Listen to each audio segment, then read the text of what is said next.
She is universally worshipped as the pioneering funk-infused bassist of Talking Heads and Tom Tom Club, but Tina Weymouth actually started out as just the band's driver, and literally didn't even know how to play the bass guitar when she joined.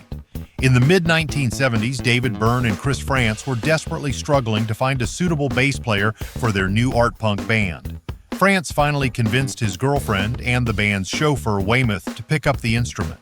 She taught herself to play from scratch, brilliantly combining minimalist punk lines with incredibly danceable, heavy funk riffs to accidentally invent the absolute defining signature sound of Talking Heads.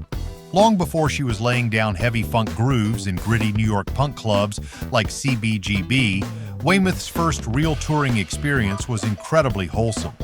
As a shy 12-year-old in the early 1960s, she joined an amateur music group called the Mrs. Tufts Potomac English Handbell Ringers. She literally toured with them, performing strict traditional bell music years before she ever picked up a guitar. When Talking Heads took a hiatus in 1980, Weymouth and France formed the side project Tom Tom Club. Their massive 1981 track, Genius of Love, became an absolute underground dance club sensation. The funky, hypnotic beat was so incredibly ahead of its time that it was heavily sampled by dozens of legendary hip-hop and R&B artists, most famously serving as the entire musical foundation for Mariah Carey's massive 1995 #1 smash hit, Fantasy. Weymouth isn't just a legendary bassist, she is a highly respected, sought-after studio producer. In 1992, she stepped behind the mixing board to co-produce Yes Please, the wildly chaotic album by the notoriously out-of-control British Manchester band Happy Mondays. She also produced the debut album for Angelfish, which featured the early vocals of a then-unknown Shirley Manson, directly helping to launch the future garbage frontwoman's massive career. Weymouth's influence extends far beyond the 1980s new wave scene.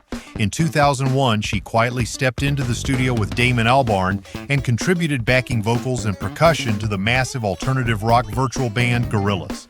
Her unmistakable voice can be heard singing the catchy hook on their hit track 19 to 2000, proving her minimalist art pop sensibilities were still incredibly relevant decades later.